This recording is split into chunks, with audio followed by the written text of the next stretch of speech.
Hello, Barbarians! My name is Chance. Welcome to my Spellbook, and thank you so much for tuning into the third episode of the Barbarian subclass series. Man! So, if you don't know, Tasha's Cauldron of Everything was recently-ish released. It's been out for a couple months now, but, damn! This is why. So, they added two new Barbarian subclasses into the mix, and they are both really well done.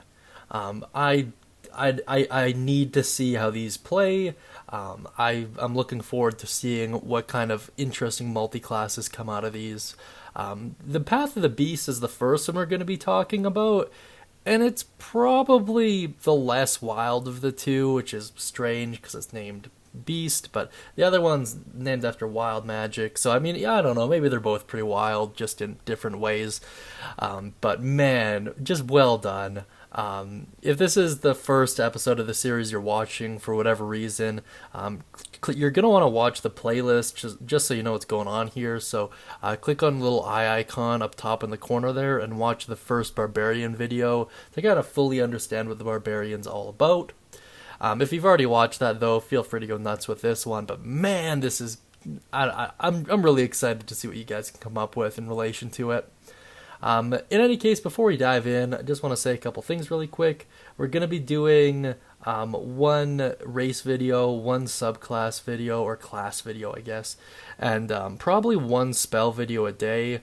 I'm trying to get done the subclasses kind of first and foremost, as there's way less of them, and a lot of the spells I'm going to have to do are quite complicated, and I really want to do them justice, so it'll take some time.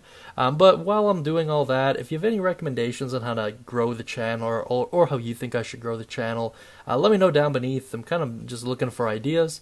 And if you know anyone that would be a cool collaboration, let me know down beneath as well. But with that awkward introduction out of the way, let's dive into the level system for the Path of the Beast Barbarian. At level 3, you'll gain Form of the Beast. At level 6, you'll gain Bestial Soul. At level 10, you'll gain Infectious Fury. And at level 14, you'll gain Call of the Hunt. This is one of the more customizable Barbarian subclasses, by the way. That being said, it's not perfect, not by any means. I feel like there's a handful of drawbacks to it, but it is certainly one of the better subclasses out of the gate. Now let's start by taking a look at Form of the Beast. Your animal instincts take form. Enter Rage and choose a transformation. Until the rage ends, you manifest a natural weapon. It counts as a simple melee weapon for you, and you add your strength modifier to the attack and damage rolls when you attack with it as normal. Really cool. We'll get into the examples provided here, but something I really want to go over and just make abundantly clear. You choose the weapon's form each time you rage. Each and every time, you can select a different form if you'd like. This gets a little bit complicated as your rages start to become essentially endless at like maximum levels for the Barbarian, essentially letting you to just change it every time you rage, which is pretty cool and might lead for some interesting roleplay and thematic badassery. But I just want to make sure that's super clear for you guys. Once again, this has got to be one of the most flexible Barbarian classes. Really fun stuff. Now let's get into the options they provide. Before we dive in, I want to apologize for the wall of text in front of you right now. It was kind of unavoidable. Full disclosure, there's just a lot this class has going on, or subclass, I guess. It's really dense stuff. It's all fantastic, but it was unavoidable, so sorry, but I'll explain it to the best of my ability and summarize, of course. The first option they provide is Bite. Your mouth transforms into a bestial muzzle or great mandibles, and that's up to you. It deals 1d8 piercing damage on a hit.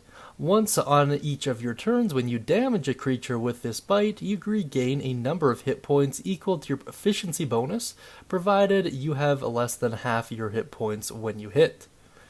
Really cool stuff. The survivability of the bite in general is great, especially if you're going combat to combat to combat without the ability to take a short rest, and especially if you're still trying to soak up as much of that damage as possible. Really nice stuff. Doesn't go a long way in terms of fixing any of the problems with the Barbarian, at least not in terms of magic effectiveness or stickiness or overall utility, but in terms of survivability, it's fantastic, especially considering it's an ability you get at level 3, and especially considering it's more or less an at-will ability so long as you go into rage. It's fantastic. And now the next option they provide is claws. Each of your hands transforms into a claw, which you can use as a weapon if it's empty. It deals 1d6 slashing damage on a hit.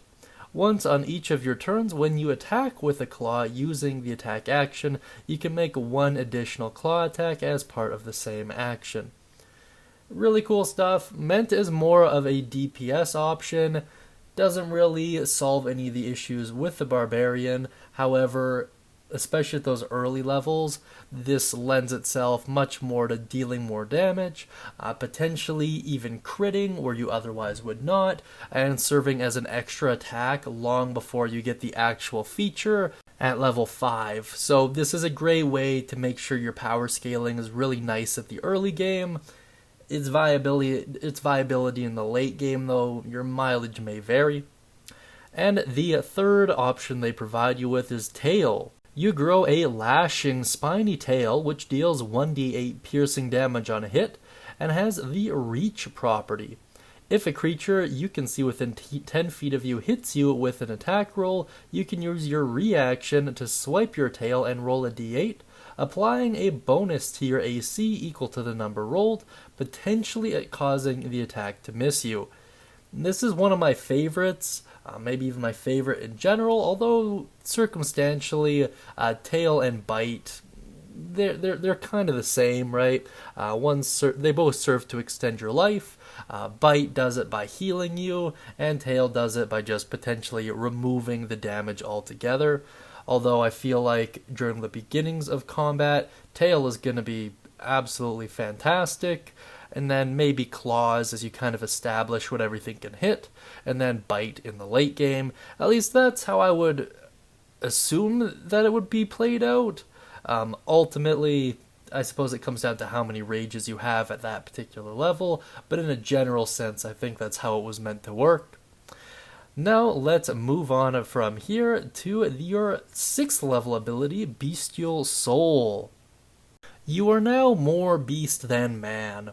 The natural weapons of your form of the beast count as magical for the purpose of overcoming resistances and immunity to non-magical attacks and damage. This is super sweet. What that essentially means is, unless you have some bomb magic items, there's not really a point to you having weapons anymore, which is really nice because it kind of gives you a little bit of an edge in terms of utility, not only because you don't need weapons anymore, but because the attacks you're dealing, you're not going to need to worry about the resistance to magical weapons, and as you get to kind of the mid-levels, that becomes a lot more prevalent, so it's nice. And that's not all. When you finish a short or long rest, choose one of the following benefits, which lasts until you finish your next short or long rest. Once again, I want to be super clear, you get to reselect these, so it's not like the Totem Barbarian where you're kind of locked in for an extended duration of time. This is relatively free, and because of that, I want to say it's a little bit superior, maybe even slightly, certainly more flexible. So let's take a look at the options that are provided here. The first option you can choose from is climbing.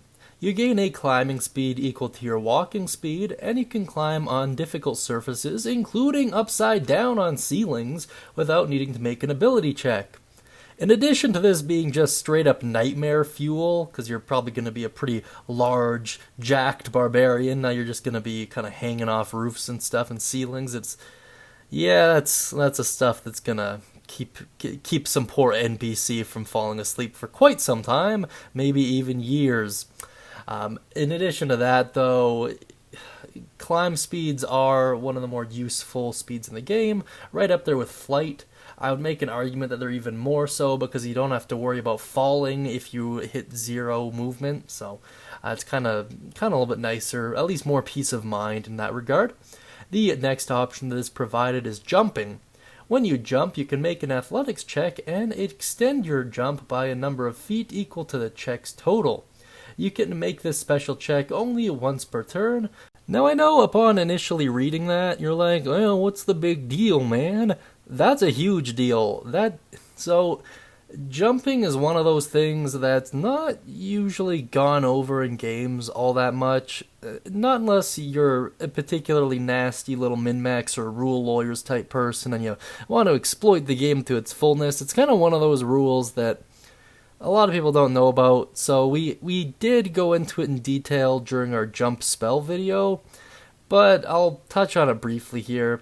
There's 2 major types of jumps, and that's a long jump and a high jump, and each of them are further subdivided down into a running long jump, or running jump, and a standing jump. In the long jump's case, if you're doing a running long jump, so that means you move 10 feet before you make the jump, it's equal to your strength score, which is quite nice, and that's of course a horizontal distance. And it does cost movement, by the way. That doesn't really matter, but just so you know, so you can't go crazy with your movement. But if you're doing a standing long jump, it's half that. There are some extra rules when it comes to challenging jumps, so like jumping over obstacles and things of that nature. It's in Chapter 8 of the Player's Handbook if you're super curious, but that stuff doesn't really matter so much for what I'm talking about here. And when you're looking at the high jump, a running high jump will let you jump 3 plus your strength modifier into the air, and a standing long jump will let you do half that, or high jump rather, will let you do half that. So, let's look back at what this particular feature lets you do. When you jump, you make an athletics check and extend your jump by a number of feet equal to the check's total. It doesn't distinguish between a high jump or a long jump. It just says jump, and there's nothing that really indicates that it's pertaining to just a horizontal jump. So this can let you jump vertically an insane amount. You gotta bear in mind that vertical jump, the high jump, it's based off of your strength modifier, not inherently your strength score, but using the jumping feature here, it's just the roll of the dice. So you could potentially jump like 35 feet at a relatively low level into the air. That's pretty nuts, you know, just straight up uppercut a dragon while he's flying and you're on the ground, you know, like there's a lot of interesting things, and you can do that once per turn, and it doesn't take up your action or anything. It's just a special check. So I don't know, man. I think it's pretty nuts. And then swimming, you gain a swim speed equal to your walking speed, and you can breathe underwater. That's super cool, and all of these are aimed at giving you a huge boost to your utility, and just provide you with optional styles of play, make you way more adaptable, which is something the Barbarian does have a little bit of a rough time with, so it is nice to see this. And there's some really interesting combat things like uppercutting the dragon, like I mentioned earlier, but yeah, it's just really nice. Let me know what your favorite is down beneath, of course. Now let's move on to your 10th level ability here. So starting at 10th level, you gain access to Infectious Fury. The beast within you can now curse, which is, why not? When you hit a creature with your natural weapons while you are raging, they make a wisdom save. So on a failed wisdom save, and the DC is 8 plus your constitution modifier plus your proficiency bonus, so it should be relatively high at this point. A target suffers one of the following effects, and you get to choose which effect it is. The target must use its reaction to make a melee attack against another creature of your choice that you can see, which is just dirty, man. What a dirty thing to do to someone. Or the target takes 2d12 psychic damage, which is one of the lesser resisted damage types. Not compared to force, but compared to almost every other damage type. It's pretty it's a pretty safe bet. You're also once again dealing magical damage as well at this point, so you're kind of getting the best of both worlds here. And you can use this feature a number of times equal to your proficiency bonus, and you regain all uses after a long rest. This is really nice for a couple reasons. Firstly, it's only applied when you hit a creature, so you don't have to worry about wasting resources here, so there's a lot of peace of mind. You also get to choose between having a more utilitarian or combat control benefit, or just straight up dealing more damage, so it's always going to be useful so long as you're in combat. In terms of which one of these is better, it kind of comes down to priority more than anything else. This will also help the Barbarian out in terms of combat control, and in terms of their stickiness to a lesser extent as well. By this, what I mean is if you're constantly draining their reactions, you're letting your party members retreat away from enemies, and as a direct result of that, they're more likely inclined to focus on you as you're likely to be closer. So there is some cause and effect there that will help you out in the long run, or you can just straight up deal psychic damage to them, which is pretty nice, and 2d12 is pretty impressive. Especially because you already have your extra attack at this point, and since it uses your proficiency bonus, it quite literally scales, so it's very nice for a lot of reasons.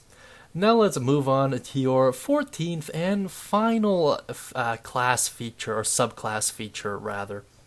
This one is called Call of the Hunt, starting at 14th level. The beast within you can reach out to others. Man, this is broken, by the way. Just straight up nuts, especially if you have some creative casters in your party. Big oof. Just big oof. I'll explain in a bit here. So, when you enter your rage, you can choose a number of other willing creatures you can see within 30 feet of you equal to your constitution modifier, minimum of 1 creature. You gain 5 temporary hit points for each creature that accepts this feature. Until the rage ends, the chosen creatures can each use the following benefit once on each of their turns. When the creature hits a target with an attack roll and deals damage to it, the creature can roll a d6 and gain a bonus to the damage dealt equal to the number rolled. You can use this feature a number of times to your proficiency bonus, and you regain all expended usages when you finish a long rest. So how do you exploit this, you may ask? Well, that is a great question. So let's say your constitution modifier is 4, but you only have, let's say, 2 other party members. So there's 3 of you, you affect the other 2, although I suppose it doesn't say you can't affect yourself, so let's say you affect all 3. Well, that still leaves potentially 1 or even more potential spots wasted. How do you fill those gaps? Well, the most obvious example is the Find Familiar spell will guarantee you kind of always achieve the upper echelon. But what if you only have 1 other party member? And what if your dungeon master doesn't let you choose yourself for this effect? That jerk. Well, it's really simple. All you need is a caster, at the very least someone with a ritual caster spell, and the Unseen Servant spell. That's really about it, and you're guaranteed to always hit the maximum on this. It's kind of strange, because Unseen Servant has this weird exploit where it's ritual casted, which takes an extra 10 minutes, but each of them lasts for an hour, so you can kind of have 5 of them up and running at once, and because of that, this particular feature is always likely to gain its maximum impact, and push comes to shove, you just go to a local town and you give just an insane amount of temporary hit points to the local militia. It's really neat, and it scales in more ways than one, not just in terms of the creatures that are surrounding you, but also because it's based off of your proficiency bonus, so it scales directly.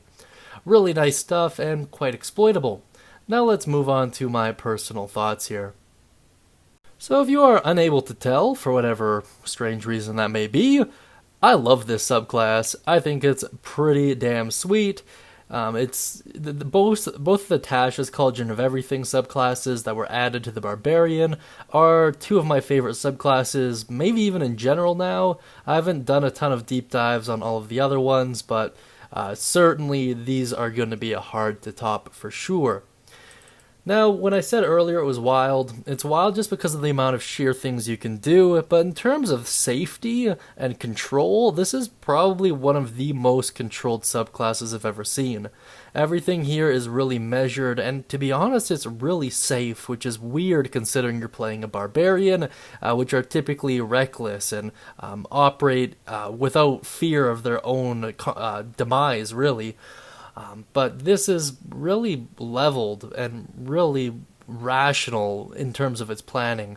Although I suppose might be some roleplay that contradicts that, but for the most part, I think this is a very safe subclass. There's something for just about everything.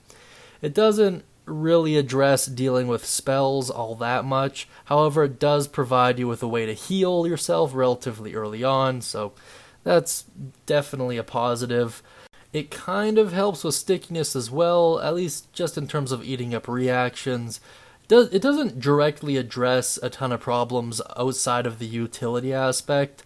This subclass provides a ton of utility to whatever barbarian chooses it, at least in some semblance. It has nothing on the rogue, it has nothing on the average bard, it has nothing on any of the spellcasters, but for a purely damage-dealing class, it's kind of hard to refute. That being said, let me know what you think down beneath in the comments section. Mention any thoughts, questions, comments, or concerns you have regarding the Path of the Beast, and just let me know what your general impressions are. That being said, if you'd like to get access to a free one-shot, please do check out the Guildhall and use code WELCOME to get yours. And yeah, guys, as always, I hope you all have a wonderful day, and of course, happy adventuring.